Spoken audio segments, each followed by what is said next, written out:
পিলখানা হত্যাকাণ্ডের পুনঃ তদন্ত ও বিচার শিগগিরই। নিজেও ন্যায় বিচার দেখতে চান স্বরাষ্ট্র উপদেষ্টা। আরও ২৬ মন্ত্রী এমপির দেশ ত্যাগে নিষেধাজ্ঞা। এস আলম গ্রুপের মাধ্যমে নজিরবিহীন লুটপাট চালিয়েছে হাসিনা সরকার। অভিযোগ রিজভির গাড়ি চড়ার ঘটনা অনিচ্ছাকৃত, ক্ষমা চাইলেন সালাউদ্দিন। কোটা আন্দোলনে সহিংসতায় দৃষ্টিশক্তি হারানোর পথে ৪০০ মানুষ। ঢাকা মেডিকেলের ঘটনায় চিকিৎসকদের দোষ নেই, দ্রুত ব্যবস্থা নেওয়ার আশ্বাস। এবং রাওয়ালপিন্ডি টেস্ট জয়ের দ্বার প্রান্তে বাংলাদেশ। পাকিস্তানকে হোয়াইট ওয়াশ করতে টাইগারদের প্রয়োজন ১৪৩ রান, হাতে ১০ উইকেট।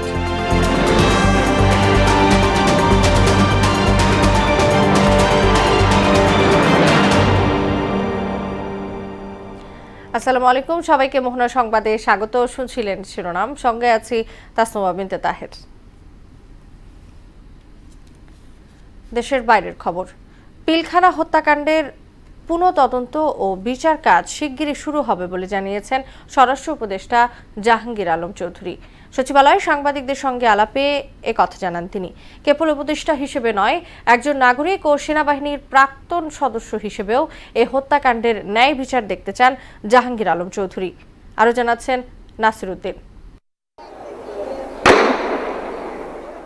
২০০৯ সালের ২৫ ফেব্রুয়ারি সকাল ৯:৩০ থেকে ১০টা গুলির শব্দে প্রকম্পিত হয়ে ওঠে তৎকালীন বিডিআর সদর দপ্তর পিলখানা। তীব্র গুলির শব্দে আশপাশের এলাকার মানুষ তখন হতবিহ্বল।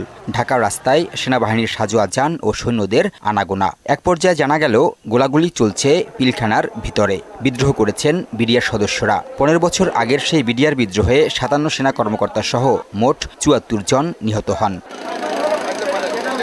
এই ঘটনায় হত্যা ও বিস্ফোরক আইনে ২টি মামলা হয়। হত্যা মামলায় খালাস ও সাজাভোগ শেষে বিস্ফোরক মামলার কারণে মুক্তি আটকে আছে ৪৬৮ বিডিআর সদস্যের। হত্যা মামলায় ২০১৩ সালের ৫ নভেম্বর ৮৫০ জনের বিচার কাজ শেষ হয়েছে। এতে ১৫২ জনের ফাঁসি, ১৬০ জনের যাবজ্জীবন ও ২৫৬ জনকে বিভিন্ন মেয়াদে কারাদণ্ড দেয়া হয়। খালাস পান ২৭৮ জন। ২০১৭ সালের ২৭ নভেম্বর সেই মামলার ডেথ রেফারেন্স ও আপিলের রায়ও হয়ে যায় হাইকোর্টে। তাতে ১৩৯ আসামির মৃত্যুদণ্ড বহাল রাখা হয়।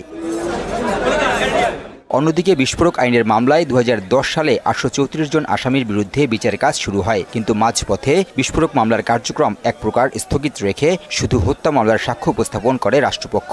ফলে এই মামলার বিচার ঝুলে যায়। তবে শাসন ক্ষমতার পরিবর্তনে অন্তর্বর্তী সরকার দায়িত্ব নেয়ার পর বিডিআর বিদ্রোহের ঘটনার তদন্ত পুনরায় শুরুর দাবি ওঠে। এ নিয়ে সোমবার সচিবালয়ে সাংবাদিকদের সঙ্গে কথা বলেন স্বরাষ্ট্র উপদেষ্টা জাহাঙ্গীর আলম চৌধুরী। জানান, শিগগিরই পুনরায় তদন্ত হবে। শুধু স্বরাষ্ট্র উপদেষ্টা হিসাবে নয়, একজন সাধারণ নাগরিক ও সেনাবাহিনী প্রাক্তন সদস্য হিসাবে আমি বিডিআর হত্যাকাণ্ডের ন্যায় বিচার চাই। সঠিকভাবে এই হত্যাকাণ্ডের পূর্ণ তদন্ত ও ন্যায় বিচার প্রক্রিয়া শীঘ্রই শুরু করা হবে। সুশাসন, ন্যায় বিচার ও জনগণের অধিকার প্রতিষ্ঠায় বর্তমান সরকার বদ্ধপরিকর বলেও জানান উপদেষ্টা। সুশাসন ও ন্যায় বিচার প্রতিষ্ঠায় বদ্ধপরিকর। নাসির উদ্দিন, মোহনা সংবাদ, ঢাকা। আওয়ামী লীগ সরকারের সাবেক ১৮ মন্ত্রী ও ৮ জন সাবেক সংসদ সদস্যের দেশ ত্যাগে নিষেধাজ্ঞা দিয়েছেন আদালত। এর মধ্যে সাবেক পররাষ্ট্রমন্ত্রী হাসান মাহমুদ, সাবেক বাণিজ্যমন্ত্রী টিপু মুন্সি, সাবেক আইনমন্ত্রী আনিসুল হক সহ প্রভাবশালী মন্ত্রীরা রয়েছেন। সোমবার ঢাকা মেট্রোপলিটন সিনিয়র স্পেশাল জজ মোহাম্মদ আসমাস জগলুল হোসেনের আদালত দুদকের আলাদা ২ আবেদনের প্রেক্ষিতে এই আদেশ দেন। বাকিটা জানাচ্ছেন সুরাইয়া মুন্নি। ছাত্র জনতার নজিরবিহীন অভ্যুত্থানের মুখে ৫ আগস্ট দেশ ছাড়তে বাধ্য হন সাবেক প্রধানমন্ত্রী শেখ হাসিনা। এরপর থেকেই দেশ ছেড়ে পালানোর চেষ্টা করেন আওয়ামী লীগ সরকারের সাবেক মন্ত্রী, সংসদ সদস্য ও দলের কেন্দ্রীয় নেতারা। সীমাহীন অনিয়ম আর দুর্নীতির অভিযোগ ওঠে তখনকার ক্ষমতাসীনদের বিরুদ্ধে। সোমবার শেখ হাসিনা সরকারের সাবেক ১০ মন্ত্রী ও ৩ জন সাবেক সংসদ সদস্যের দেশত্যাগে নিষেধাজ্ঞা চেয়ে আবেদন করেন দুদকের উপপরিচালক মোহাম্মদ জাহাঙ্গীর আলম। এরপর সাবেক ৮ মন্ত্রী ও ৫ জন সাবেক সংসদ সদস্যের দেশত্যাগে নিষেধাজ্ঞা চেয়ে আবেদন করেন দুদকের উপপরিচালক মোহাম্মদ মুস্তাফিজুর রহমান। আলাদাভাবে শুনানি শেষে আদালত তাদের দেশত্যাগে নিষেধাজ্ঞা দেন। দেশত্যাগে নিষেধাজ্ঞার আওতায় থাকা সাবেক মন্ত্রী সংসদ সদস্যরা হলেন সাবেক পররাষ্ট্রমন্ত্রী হাসান মাহমুদ, বিদ্যুৎ, জ্বালানি ও খনিজ সম্পদ মন্ত্রণালয়ের সাবেক প্রতিমন্ত্রী নসরুল হামিদ, নৌ পরিবহন মন্ত্রণালয়ের সাবেক প্রতিমন্ত্রী খালিদ আহমেদ চৌধুরী, সাবেক আইসিটি প্রতিমন্ত্রী জুনায়েদ আহমেদ পলক, সাবেক প্রাথমিক ও গণশিক্ষা প্রতিমন্ত্রী মোহাম্মদ জাকির হোসেন, সাবেক প্রবাসী ও কল্যাণমন্ত্রী ইমরান আহমেদ, সাবেক বিদ্যুৎ, জ্বালানি ও খনিজ সম্পদ মন্ত্রণালয়ের প্রতিমন্ত্রী এনামুল হক, সাবেক স্থানীয় সরকার, পল্লী উন্নয়ন ও সমবায় প্রতিমন্ত্রী স্বপন ভট্টাচার্য, সাবেক বাণিজ্যমন্ত্রী টিপু মুন্সি, সাবেক দুর্যোগ ব্যবস্থাপনা ও ত্রাণ প্রতিমন্ত্রী ড এনামুর রহমান, সাবেক আইনমন্ত্রী আনিসুল হক, সাবেক স্থানীয় সরকার, পল্লী উন্নয়ন ও সমবায় মন্ত্রী মোহাম্মদ তাজুল ইসলাম, সাবেক ধর্ম বিষয়ক মন্ত্রী ফরিদুল হক খান, সাবেক বস্ত্র ও পাট মন্ত্রী গোলাম দাস্তগীর গাজী, সাবেক যুব ও ক্রীড়া মন্ত্রণালয়ের প্রতিমন্ত্রী মোহাম্মদ জাহিদ আহসান রাসেল, সাবেক দুর্যোগ ব্যবস্থাপনা ও ত্রাণ মন্ত্রণালয়ের প্রতিমন্ত্রী মোহাম্মদ মহিবুর রহমান, সাবেক পানি সম্পদ মন্ত্রী আনোয়ার হোসেন ও সাবেক তথ্যমন্ত্রী হাসানুল হক ইনু। এছাড়া সাবেক সংসদ সদস্য বেনজির আহমেদ, কাজী নাবিল আহমেদ ও শহীদুল ইসলাম বকুল, AKM সরওয়ার জাহান, শেখ আফিল উদ্দিন, মেহের আফরোজ, আবু সাইদ আল মাহমুদ ও শেখ হেলাল উদ্দিনের দেশত্যাগে নিষেধাজ্ঞা দেওয়া হয়েছে। এর আগে 29 আগস্ট আওয়ামী লীগ সরকারের সাবেক 8 মন্ত্রী ও 6 সংসদ সদস্যের দেশত্যাগে নিষেধাজ্ঞা দেন আদালত। শ্রেয়া মুন্নি, মোহনা সংবাদ, ঢাকা। বিতর্কিত এস আলম গ্রুপের হাতে ব্যাংক, বিমা ও গণমাধ্যম তুলে দিয়ে পতিত সরকার নজিরবিহীন লুটপাট চালিয়েছে বলে অভিযোগ করেছেন বিএনপির সিনিয়র যুগ্ম মহাসচিব Ruhul Kabir Rizvi.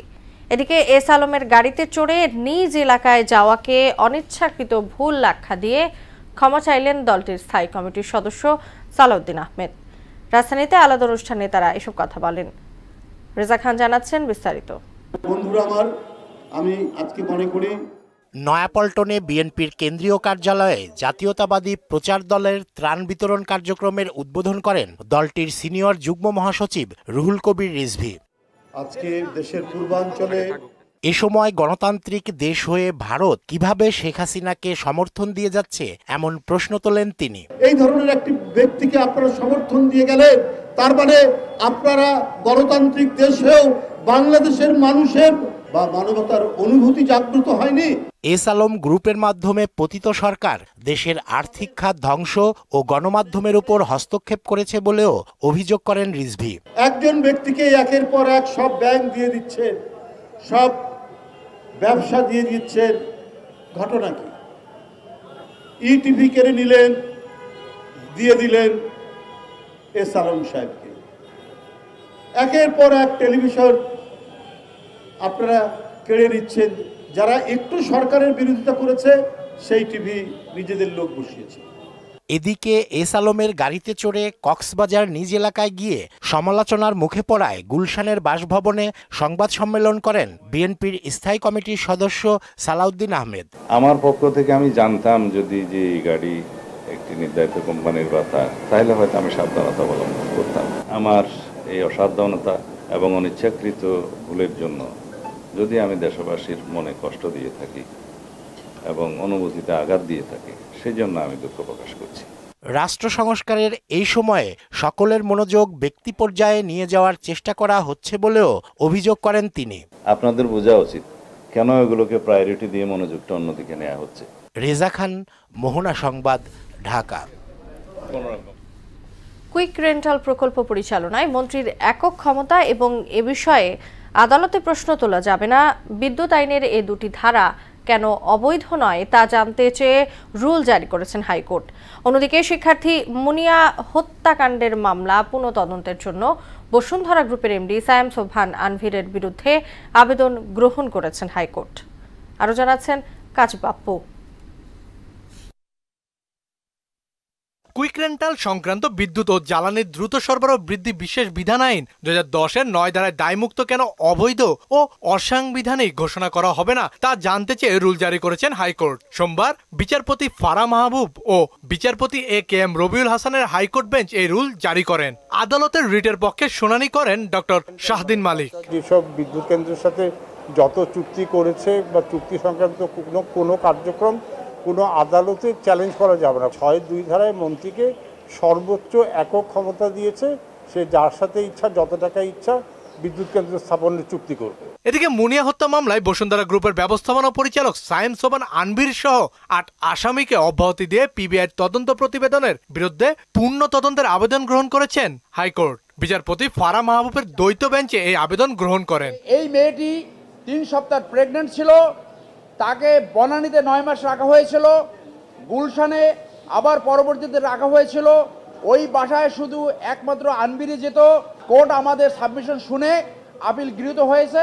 Bangladesh association of international recruiting এজেন্সির কমিটি স্থগিত করে প্রশাসক নিয়োগের আদেশ দিয়েছেন হাইকোর্ট। গঠনতন্ত্র বিরোধী কার্যক্রম ও নির্ধারিত সময় নির্বাচন না দেয় বাণিজ্য মন্ত্রণালয়কে এই নির্দেশ দেওয়া হয়েছে। তাদের ইলিগেল যে সময় বৃদ্ধি করেছে ওটার রুল এবং স্টে দিয়েছে এবং প্রশাসক নিয়োগ করে পরবর্তী কার্যক্রম পরবর্তী নির্বাচনের ডেট ফিক্স করবেন উনি। আমরা এখান থেকে বাণিজ্য মন্ত্রণালয়ে যাব, আমরা লিখিতভাবে দিব যে আগামীকালকের মধ্যে কিংবা অতি দ্রুত সম্ভব বাইরেতে প্রশাসক নিয়োগ করার জন্য। এদিকে মানি লন্ডারিং প্রতিরোধ আইনে করা মামলার কার্যক্রম বাতিল চেয়ে করা আবেদন খারিজের বিরুদ্ধে নোবেল জয়ী ডক্টর মোহাম্মদ ইউনুস সহ গ্রামীণ টেলিকমের কর্মকর্তাদের করা আবেদনের শুনানি মুলতবি করেছেন আপিল বিভাগ। কাজী পাপ্পু, মোহনা সংবাদ, ঢাকা। নির্বাচন সহ বাংলাদেশের অভ্যন্তরীণ বিষয়ে চীন হস্তক্ষেপ করবে না বলে জানিয়েছেন দেশটির রাষ্ট্রদূত। বিকেলে জামায়াতের কেন্দ্রীয় কার্যালয়ে সৌজন্য সাক্ষাৎ শেষে একথা জানান ইয়াও ওয়েন। জামায়াত আমির ডাক্তার শফিকুর রহমান দেশে বিনিয়োগ বাড়ানোর পাশাপাশি ও রোহিঙ্গা প্রত্যাবাসনে চীনের ভূমিকা প্রত্যাশা করেন। এমআর আসাদের প্রতিবেদন।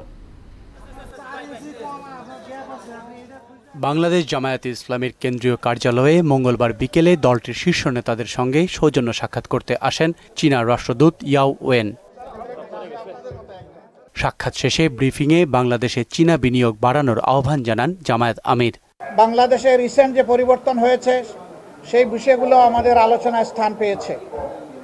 আমরা আশা করছি আগামীর দিনগুলোতে দুই দেশের জনগণ, দুই দেশের সরকার, পার্টি টু পার্টি আমরা আরও ক্লোজলি কাজ করার সুযোগ পাব। অনুরোধ করেছি ওনাদেরকে আমাদের দেশের ডেভেলপমেন্ট পার্টনার হিসেবে গুরুত্বপূর্ণ পার্টনার হচ্ছে পিপলস রিপাবলিক অফ চায়না। আমরা আশা করেছি এবং আমরা অনুরোধ করেছি তারা যেন বাংলাদেশে তাদের ইনভেস্টমেন্টকে আরও বেশি ইনক্রিজ করেন।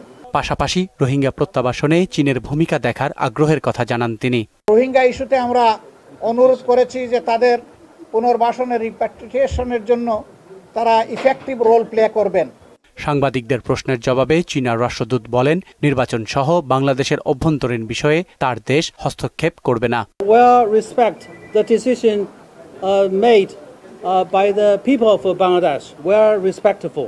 এদিকে রাজনৈতিক দল হিসাবে গণ অধিকার পরিষদকে নিবন্ধন দিয়েছে নির্বাচন কমিশন। সোমবার দুপুরে এ বিষয়ে কথা বলেন নুরুল হক নূর। আমাদের এই রাজনৈতিক দল গণ অধিকার পরিষদের নিবন্ধন প্রাপ্তিতে আমরা দেশবাসীকে শুভেচ্ছা এবং অভিনন্দন জানাচ্ছি, আল্লাহর কাছে কৃতজ্ঞতা প্রকাশ করছি। নির্বাচন কমিশনকেও আমরা ধন্যবাদ জানাচ্ছি। দলীয় প্রতীক হিসাবে ট্রাক প্রতীক পেয়েছে গণ অধিকার পরিষদ। আনুষ্ঠানিকভাবে গণ অধিকার পরিষদকে ট্রাক প্রতীকে। এমআর আসাদ, মোহনা সংবাদ, ঢাকা।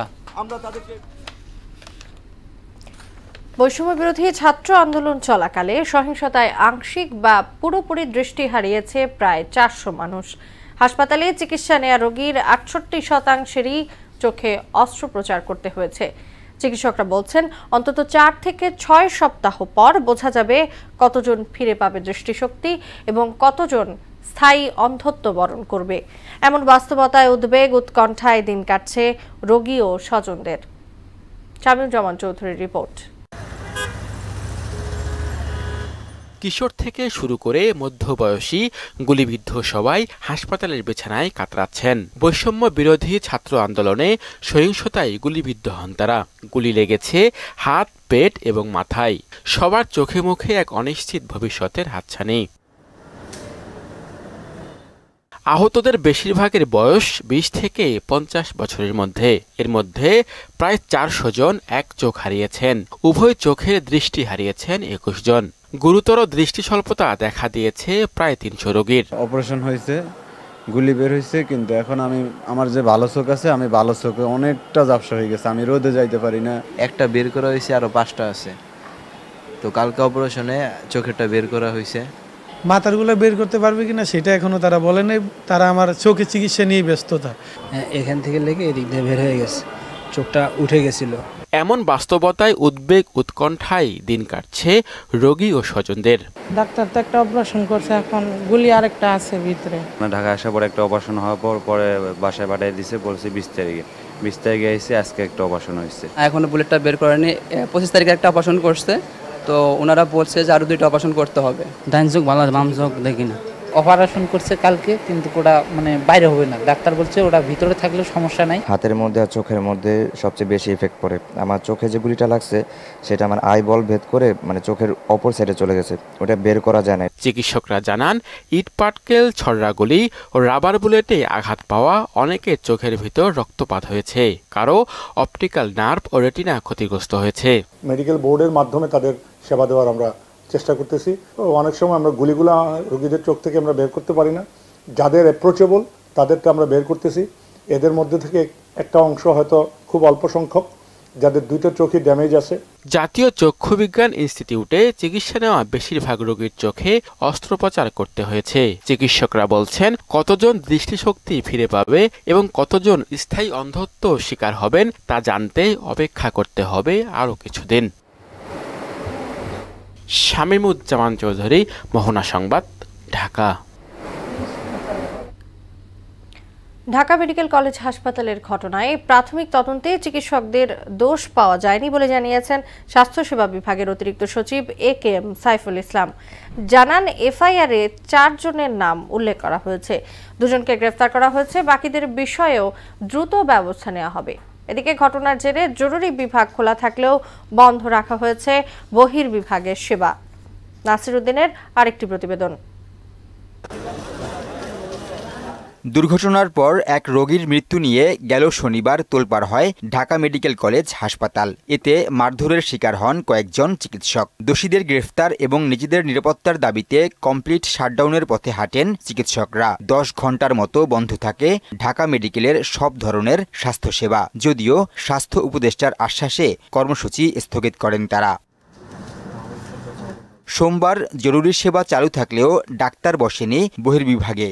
চিকিৎসকরা জানান, কারণে অকারণে নিরাপত্তা নিয়ে শঙ্কা তৈরি হলে সেবা দেয়া কঠিন। আমরা যখন পেশেন্টকে ট্রিট করতে চাই, তখন সেই পেশেন্ট যদি এসে বলে যে আপনার ট্রিটমেন্ট ভুল, যে সম্পর্কে উনি কোনো জ্ঞানই রাখে না, সেটা করলে যদি উনি আমার গায়ে হাত তুলতে চায়, উনি হচ্ছে যে হসপিটালের অবস্থা বিশৃঙ্খল করতে চায়, যে কারণে আরও কিছু পেশেন্টের ট্রিটমেন্ট ব্যাহত হোক, সেটা আমি কখনোই চাই না। আমি চাই আমার পেশেন্ট, আমি যেভাবে আমার আত্মীয়স্বজনকে ট্রিট করবো সেভাবে ট্রিট করতে। আমার আত্মীয়স্বজন কখনো আমার গায়ে হাত তুলবে না, আমার আত্মীয়স্বজন আমার প্রতি ভরসা রাখবে, আমার পেশেন্টের আমি ভরসার জায়গা হতে চাই। ঘটনার 24 ঘন্টার মধ্যে প্রাথমিক তদন্ত শেষ করেছে স্বাস্থ্য মন্ত্রণালয়। সচিবালয়ে এক ব্রিফিংয়ে স্বাস্থ্যসেবা বিভাগের অতিরিক্ত সচিব জানান, যাদের দোষ মিলেছে তাদের বিরুদ্ধে দ্রুত ব্যবস্থা নেয়ার সুপারিশ করা হয়েছে। ইতিমধ্যে 2 জন আটকও হয়েছে। এফআইআর যে হয়েছে, এফআইআরে নিশ্চয়ই নাম উল্লেখ করে 4 জন নাম উল্লেখ করে এবং অজ্ঞাতনামা আরও কিছু 30-40 জনকে এরকম করা হয়, এফআইআর দাখিল করা হয়েছে, মামলা রুজু করা হয়েছে।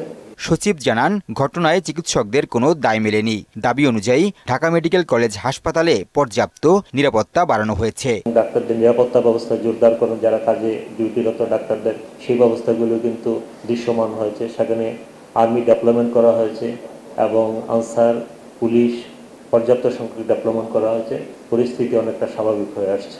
চিকিৎসকদের কাজের চাপ সামলাতে দীর্ঘমেয়াদী পরিকল্পনা নেওয়া হবে বলেও জানান তিনি। এগুলো বাস্তবায়ন তো দীর্ঘমেয়াদী প্রক্রিয়া, সরকারের বাজেট পরিকল্পনা। নাসির উদ্দিন, মোহনা সংবাদ, ঢাকা।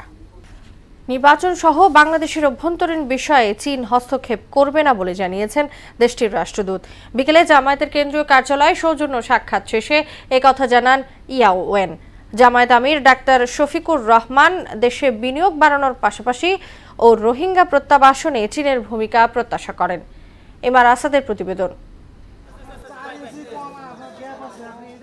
বাংলাদেশ জামায়াতে ইসলামীর কেন্দ্রীয় কার্যালয়ে মঙ্গলবার বিকেলে দলটির শীর্ষ নেতাদের সঙ্গে সৌজন্য সাক্ষাৎ করতে আসেন চীনা রাষ্ট্রদূত ইয়াও ওয়েন।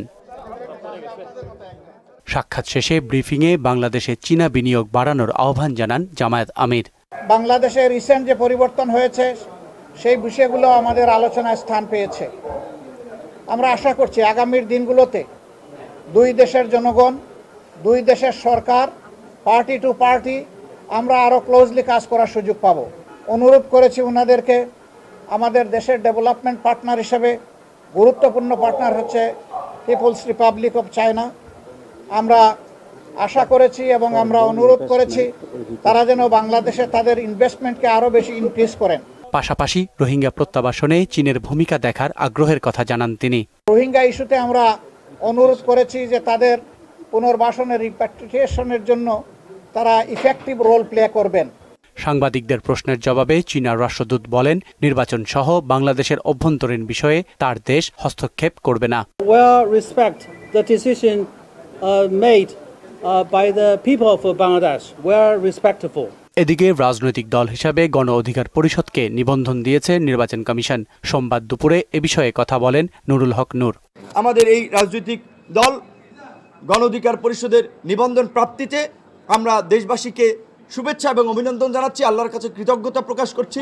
নির্বাচন কমিশনকেও আমরা ধন্যবাদ জানাচ্ছি। দলীয় প্রতীক হিসাবে ট্রাক প্রতীক পেয়েছে গণ অধিকার পরিষদ। আনুষ্ঠানিকভাবে গণ অধিকার পরিষদকে ট্রাক প্রতীকে MR আসাদ, মোহনা সংবাদ, ঢাকা। নদ নদীর পানি কমলেও বন্যা পরবর্তী দুর্ভোগ পিছু ছাড়ছে না 11 জেলার লাখো মানুষের। এখনও পানিতে তলিয়ে আছে বহু বাড়িঘর, ফলে পরিবার পরিজন নিয়ে বিপাকে পড়েছে বন্যার্তরা। খাদ্য বাসস্থান সংকটে জীবন দুর্বিষহ হয়ে উঠেছে তাদের। এদিকে চলতি মাসে দেশের কিছু অঞ্চলে স্বল্প মেয়াদী বন্যার আশঙ্কা করছে আবহাওয়া অধিদপ্তর। আরও জানাচ্ছেন তানজিদ ভুঁইয়া। স্মরণকালের ভয়াবহ বন্যায় বিপর্যস্ত 11 জেলার বিস্তীর্ণ জনপদ। নদ নদীর পানি কমে পরিস্থিতি উন্নতি হলেও দুর্ভোগ কাটছে না বন্যায় সর্বস্ব হারানো লাখো মানুষের। ফেনীতে খাদ্য বাসস্থান ও সুপেয় পানি সংকট তীব্র আকার ধারণ করেছে। পাশাপাশি বাড়িঘর সহ অবকাঠামো স্বাস্থ্য ব্যবস্থাও নাজুক পর্যায়ে পৌঁছেছে। এমন অনেক এলাকা আছে যেখানে আজ অবধি পৌঁছায়নি কোনো ত্রাণ সহায়তা। বন্যায় ব্রাহ্মণবাড়িয়ার আখাউড়া ও কসবা উপজেলার রাস্তাঘাট, কৃষি জমি সহ স্বাস্থ্য খাত চরম হুমকিতে পড়েছে। দুই উপজেলায় 80,000-এরও বেশি মানুষ এবং প্রায় 6,000 হেক্টর আবাদি জমি ক্ষতিগ্রস্ত হয়েছে। লক্ষ্মীপুরে এখনও নিমজ্জিত বিস্তীর্ণ নিম্নাঞ্চল। পানি না নামায় মানুষের মধ্যে বেড়েছে উৎকণ্ঠা। বাড়িঘরে পানি না থাকায় পরিবার পরিজন নিয়ে মানবেতর দিন কাটছে হাজারো মানুষের। ত্রাণের অভাবে হাহাকার চলছে এসব পরিবারে। ছড়াচ্ছে ডায়রিয়া ও চর্মজাতীয় রোগবালাই। কুমিল্লায় বন্যার পানি নামলেও তীব্র হচ্ছে খাদ্য বাসস্থান সংকট। স্ত্রী সন্তান সহ পরিবারের সদস্যদের নিয়ে বিপাকে পড়েছেন বাড়ির কর্তা। এদিকে চলতি মাসে দেশের কিছু অঞ্চলে বন্যার আভাস দিয়েছে আবহাওয়া অধিদপ্তর। ভারী বৃষ্টির ইঙ্গিত দিয়ে সংস্থার দীর্ঘমেয়াদী পূর্বাভাসে বলা হয়েছে, এ মাসে দেশের উত্তর, পূর্ব ও দক্ষিণাঞ্চলের কিছু জায়গায় স্বল্পমেয়াদী বন্যা হতে পারে। তানজিদ ভুঁইয়া, মোহনা সংবাদ। বৈষম্য বিরোধী ছাত্র জনতার স্বৈরাচার পতন আন্দোলনে আহত ও বিভিন্ন হাসপাতালে চিকিৎসাধীন ব্যক্তিদের পাশে দাঁড়িয়েছে এনআরবিসি ব্যাংক। আহতদের চিকিৎসা এবং পুনর্বাসনের জন্য কর্পোরেট সামাজিক দায়বদ্ধতা তহবিল থেকে 50 লাখ টাকা প্রদান করা হয়েছে। দুপুরে ব্যাংকের প্রধান কার্যালয়ে 43 জন আন্দোলনকারীকে সহায়তার অর্থ প্রদান করা হয়। অনুষ্ঠানে উপস্থিত ছিলেন ঢাকা বিশ্ববিদ্যালয়ের অধ্যাপক ডক্টর মিজান, বৈষম্য বিরোধী ছাত্র আন্দোলনের অন্যতম সমন্বয়ক হাসনাত আবদুল্লাহ ও আহতদের স্বজনেরা। এ সময় অনলাইনে যুক্ত হয়ে ব্যাংকের চেয়ারম্যান পারভেজ তমাল সহ অন্যান্য পরিচালক ও কর্মকর্তারা আহতদের চিকিৎসা ও শহীদ পরিবারের পাশে থেকে দেশকে এগিয়ে নেয়ার প্রত্যয় ব্যক্ত করেন। এই যে আমরা তাদের পাশে বিভিন্ন ফর্মে দাঁড়াচ্ছি, আর্থিকভাবে দাঁড়াচ্ছি, কেরিয়ারের বিভিন্ন রিপ্লেসমেন্টের মধ্য দিয়ে দাঁড়াচ্ছি, আমরা যে ফর্মেই দাঁড়াই না কেন তাদের ওই রক্তের বিনিময় কখনোই সম্ভব নয়। এই এনআরবিসি ব্যাংকের মাধ্যমে জাতির ক্লাব লগ্নে আমরা কিছু সহানুভূতি দেখাইতে পারি, নিজকে গর্বিত মনে করি।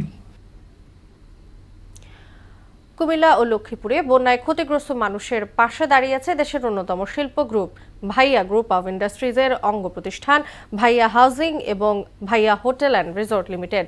শনিবার লাকসাম পৌরসভা ও লক্ষ্মীপুরের বিভিন্ন আশ্রয় কেন্দ্রে বন্যার্ত মানুষের পাশে মাঝে উপহার সামগ্রী বিতরণ করা হয়। এ সময় কোম্পানির ঊর্ধ্বতন কর্মকর্তারা উপস্থিত ছিলেন।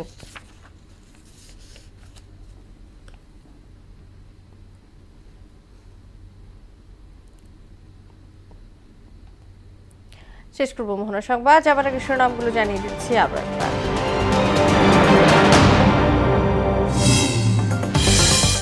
পিলখানা হত্যাকাণ্ডের পুনঃ তদন্ত ও বিচার শিগগিরই, নিজেও ন্যায় বিচার দেখতে চান স্বরাষ্ট্র উপদেষ্টা। আরও ২৬ মন্ত্রী এমপির দেশ ত্যাগের নিষেধাজ্ঞা। এস আলম গ্রুপের মাধ্যমে নজিরবিহীন লুটপাট চালিয়েছে হাসিনা সরকার, অভিযোগ রিজভির। গাড়ি চড়ার ঘটনা অনিচ্ছাকৃত, ক্ষমা চাইলেন সালাউদ্দিন। কোটা আন্দোলনে সহিংসতায় দৃষ্টিশক্তি হারানোর পথে ৪০০ মানুষ।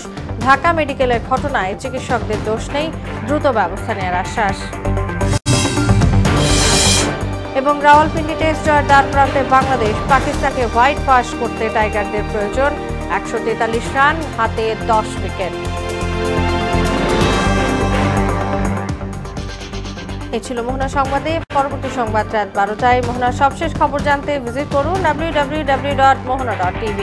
সংবাদ দেখতে পারেন ফেসবুক ও ইউটিউবেও। এতক্ষণ সঙ্গে থাকার জন্য সবাইকে ধন্যবাদ।